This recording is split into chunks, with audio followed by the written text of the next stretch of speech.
Hello, and welcome to Notes 4.1.1 and 4.1.2 from CPM. How can I go backwards? Today's learning goals are two. Number one, that you will be able to, so I'm going to write it in the first person. I will be able to factor a quadratic trinomial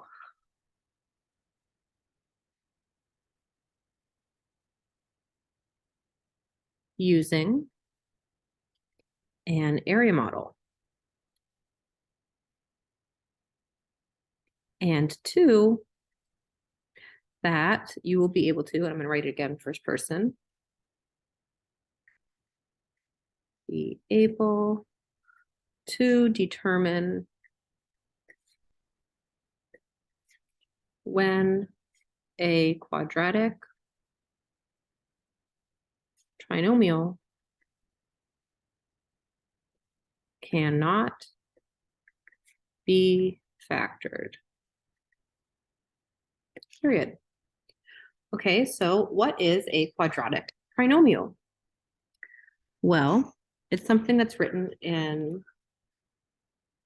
as a polynomial, meaning that it has coefficients and one variable raised to a power for every term.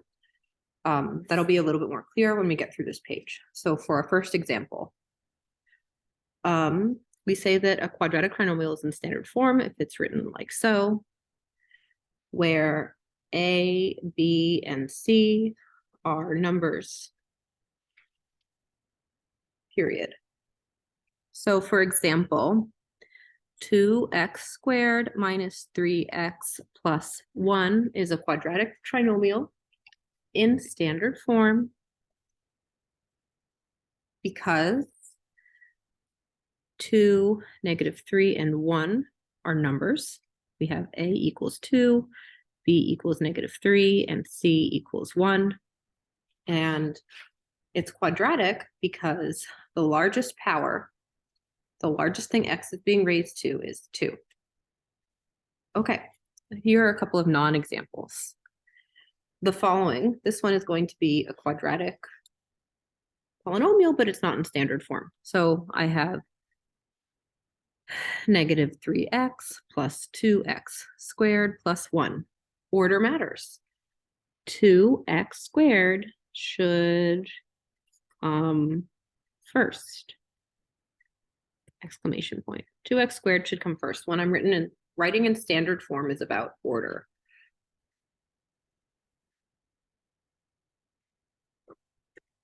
The term with the biggest exponent should come first. And another non-example, 5x cubed minus 3x plus 1. Now this is in standard form because the largest exponent comes first, and then the exponents decrease in size. For example, this is an exponent of 1. 1 comes after 3. We're going down in size. But it's not quadratic. Quadratic means the largest power is 2.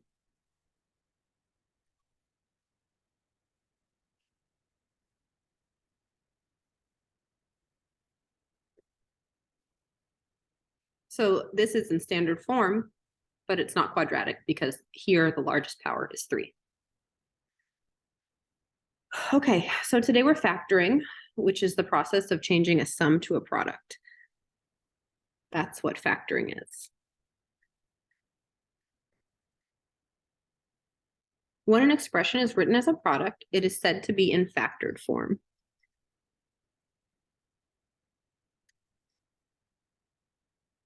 And each of the expressions being multiplied is called a factor. That will make a little more sense on the second page.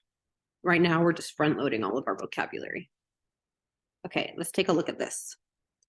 This is for polynomial vocabulary.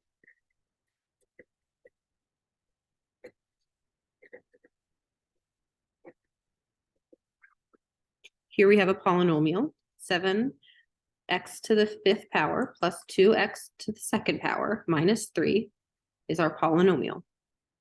The degree of a polynomial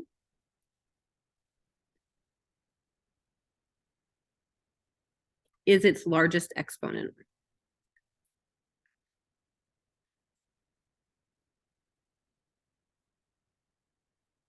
This polynomial has degree 5.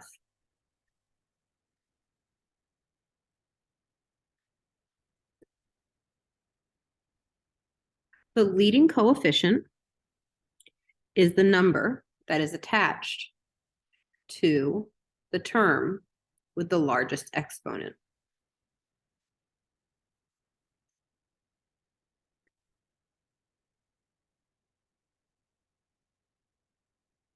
Here, the leading coefficient is 7.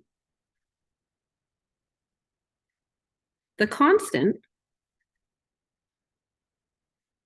is the number that has no variable attached to it.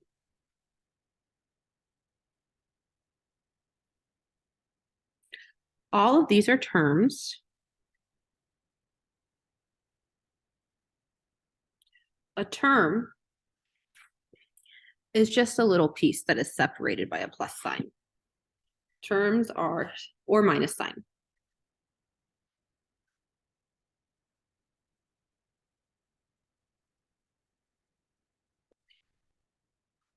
And 7 and 2 are both coefficients. 7 is a leading coefficient because it's attached to the term with the largest exponent. 2 is also a coefficient. It's just not the one that's attached to the term with the biggest exponent. So a coefficient is the number attached to a variable. Okay, next page. Now we get to the meat of today's lesson. Yay! And we're going to take a look at what happens to the diagonals. What is going on with the diagonals of an area model? So here we go. We're going to multiply 5x plus 3 by x plus 4. 5x plus 3x plus 4. Okay, so I multiply these and I get 5x squared in this box. 5x squared. I multiply these and I get x times 3 is 3x in box 2. 4 times 5x is 20x. And 4 times 3 is 12. What are these questions asking us to do? Well, multiply write our answer as a sum below. So when we write these as a sum, we make sure we combine like terms. Here are our like terms. They're like terms because they're terms with the same variable raised to the same exponent. Here, it might look like there's no exponent, but actually the exponent is 1. Okay, so I get 5x squared plus 23x plus 12. Okay. What's the next thing we're going to do? We're going to multiply the term in box 1 by the term in box 4. We write our answer below. So now we take the term in box 1, that's 5x squared, and we multiply it by the term in box 4, that's 12. We multiply those together and we get 60x squared. Okay, so 60x squared, that's what happens when I multiply box 1 and 4. Okay, multiply the term in box 2 by the term in box 3, okay? The term in box 2 is 3x. Term in box 3 is 20x. Multiply those together and I get 60x squared. All right then.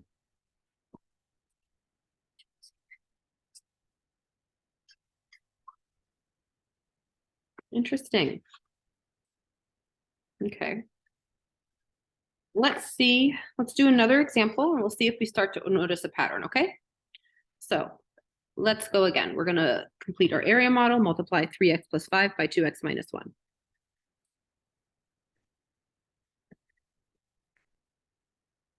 Okay, 2x times 3x, that's 6x squared. 2x by 5, that's 10x. 3x times -1, -3x, and -1 times 5 is -5. We multiplied them. Now we're going to write our answer as a sum. When we write our answer as a sum, we combine like terms. So I have 6x squared. 10 plus -3, that's -7x minus 5. Okay, multiply the term in box 1 by the term in box 4.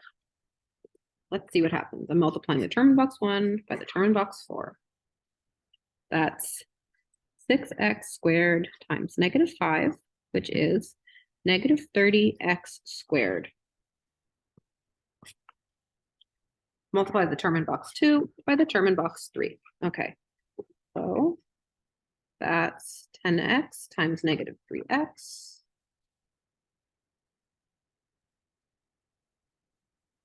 Multiply those together and I get, oh, -30x squared again. Okay, interesting. Starting to see a pattern. Let's look at our observations. What do we notice about our answers to part B and C in each of the two problems? Okay, B and C, B and C. Okay. So I think I want to say in a given area model, the diagonals always multiply to the same thing. The diagonals have the same products, right? Box 1 times box 4 equals box 2 times box 3 for both examples. Right? 60x squared equals 60x squared. -30x squared from multiplication equals -30x squared. Next question. Do the boxes 1 and 4 always appear in the sum? Oh, yes, they do. Yes. Box 1 is the first term of my sum. Box 4 is the last term of my sum. See, box 1, 6x squared, first term. Box 4, -5, last term. What is the greatest common factor of boxes 1 and 2 from problems 1 and 2? Let's see. GCF of 5x squared and 12 is just x. Oh, isn't that interesting? Okay, let's see. And GCF of 6x squared and 10x is, okay, the biggest thing that goes into 6 is 2, the biggest in 10. And the largest exponent of x is just x, 2x. Oh, look, that's the GCF. Whoa, bada bing, bada boom. Anyway, let's turn the page. It's interesting that we didn't ask about the sum here. Notice that these two terms, boxes 2 and 3, add to make your middle term. That'll come up soon though. Okay. Now we're given instructions on how to factor. All right. Let's see how much time we have left in this recording. Okay, we're gonna be okay. All right, we're asked to factor each quadratic trinomial. 2 of the problems are impossible. Ooh, that's gonna help us with our second learning goal. Okay, first problem. We're trying to factor x squared plus 9x plus 18. And we have a guide right here. Step 1, determine our values of a, b, and c. So a here is 1. I can't see the 1, but I know that if I have x squared, that's the same thing as 1x squared. So a here is 1. Let me focus. A is 1. B, that's the term attached to x, that's 9. And c, that's my constant, which is 18. I'm going to create a diamond problem. Okay, so I'm going to multiply a and c, that's 1, times 18 And I'm going to place b down below, that's 9. And I need two numbers which multiply to 18 and add to 9. Well, in class today, you will be receiving a factor chart to help you do these problems. If you notice, it's the same as our cover sheets on our tests. You can get this from Canvas. You can also just Google it online. Okay, I need two numbers that multiply to 18 and add to 9. Let's look at what multiplies to 18. All right, 18. 1 times 18 is 18. That doesn't work because 1 plus 18 is not 9. 2 times 9 doesn't work because 2 plus 9 is not 9. Oh, look, 3 times 6. 3 times 6 is 18, and 3 plus 6 is 9. I wrote a dot here and a plus sign here just to remind us that we multiply to the top and add to the bottom. Okay, let's see what's next. We're going to complete our area model. We place ax squared right here. That's 1x squared. We place c right here. That's 18. We place our first diamond value here. So that's 3. Now, if you remember from our previous page, we saw that actually we should have an x there. So this should be something x. Let's make this 3x. And right here, we'll place our next diamond value, 6, and we'll multiply that by x as well.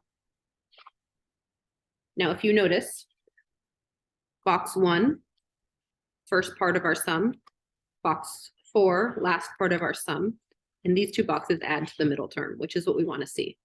Now we just have to go backwards, and we have to find our greatest common factor. Greatest common factor of 1x squared and 3x is just x. And from here, I can try to find everything else. So x times x is x squared, x times 3 is 3x, x times 6 is 6x. Now I can write my answer as an equation that shows the area as a sum equal to the area as a product. Little typo there. X plus 3 times x plus 6. Wow, we factored. Yay! Next problem. Okay, 6x squared plus 7x plus 2. Let's identify a, b, and c. A is 6, b is 7, c is 2. 6, 7, 2. Okay, up top, we're going to take a times c, which is 12. Down below, we'll take 7. That's a 7 for all of you who were confused. Okay, what multiplies to 12 and adds to 7? 1 times 12 does not work because 1 plus 12 is 13. 2 plus 6 is 8. That's not what we want. 3 plus 4 is 7. Very good. 3 and 4. So right here, we'll write 6x squared. Here, we'll write 2. Then we'll take our two diamond problems, 3x, and add that to 4x. Very, very good. Okie dokie. Greatest common factor of 6x squared and 3x is 3x. Up top, I'll have 2x. I'm going to pause everybody. Someone's trying to get in. Okay, we're back. So we've had 3x and 2x equals 6x squared. 3x times what is 3x? 3x times 1. 2x times 2 is 4x. Basically done. Just have to write our product as a sum, our area as a sum and a product. So as a sum, we have our original, that's 6x squared plus 7x plus 2, which is equal to the product of 2x plus 1 times 3x plus 2. Very good. Next problem. Okay, here we have x squared plus 4x plus 1. Our coefficients are a is 1, b is 4, and c is 1. I multiply a and c, and I put it at the top of my diamond problem. I place 4 at the bottom of my diamond problem. I need two numbers which multiply to 1 and add to 4. Let's check. Uh-oh, can't be done. Impossible. I needed two numbers which added to 4 while multiplying to 1. They don't exist. So this quadratic trinomial is not factorable. Dun, dun, dun. Okay, that was our second learning goal. Our second learning goal was to figure out when something doesn't factor, and here's when.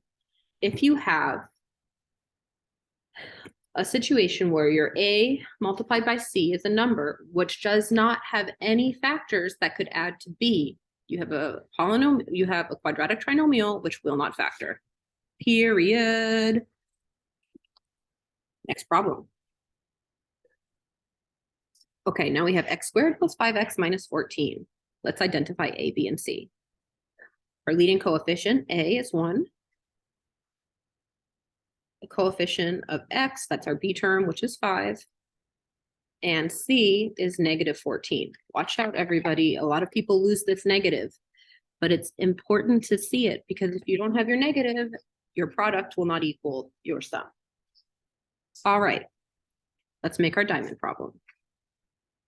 We have A times C is negative 14 and B is 5. What two numbers multiply to negative 14 and add to positive 5? Let's check. Here's 14. Now remember, when I'm multiplying to negative 14, one of the factors has to be negative. So I could have negative 1 plus 14, but that doesn't equal 5, so I'm not interested. What about negative 2 times 7? Well, negative 2 times 7 is negative 14, and added together, I get 5. Yay, we've got it. Negative 2 times 7. Let's make our area model. Okay. The first term of our sum is x squared, so I'll put that in our upper left. The last term of our sum is negative 14. I'll write that right here. Then I'm going to use my diamond values to fill in these two boxes. So I have negative 2x and 7x. Greatest common factor to find this spot. Okay, the greatest common factor of x squared and negative 2x is just x. And now I can figure out the rest. X times x is x squared. X times negative 2 is negative 2x. X times 7 is 7x. All right then. Pretty much done. I just have to write my answer. Final answer, x squared plus 5x minus 14, the area, all the pieces added together as a sum, is equal to x minus 2 times x plus 7. That's the area as a product. Bada bing, bada bing, bada boom. All done. Next problem. Now I'm going to factor 6x squared minus x plus 5, if possible. I know this isn't going to be possible because I told you that two of the problems are impossible. But let's go through the steps to figure out why. Okay, I have A equals 6. B equals negative 1. Careful to always include your negatives, everybody. And C equals 5. Let's set up our diamond. 5 times 6 is 30. B is negative 1. I need two numbers which multiply to 30 and add to negative 1. Let's take a look. Here's 30. Uh-oh. Okay.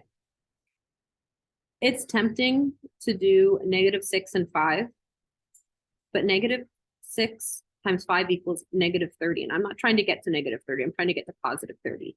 This is not possible. Impossible.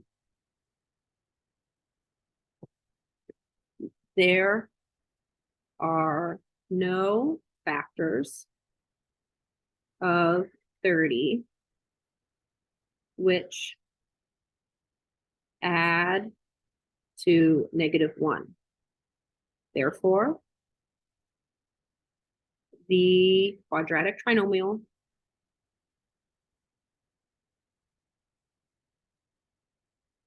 cannot be factored.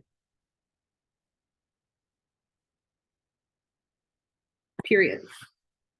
All right, everybody. That is notes 4.1 and 4.1.2. Hopefully this was helpful. Things that you might struggle with are diamond problems. You can look those up. There's so many. So for more help, Google this.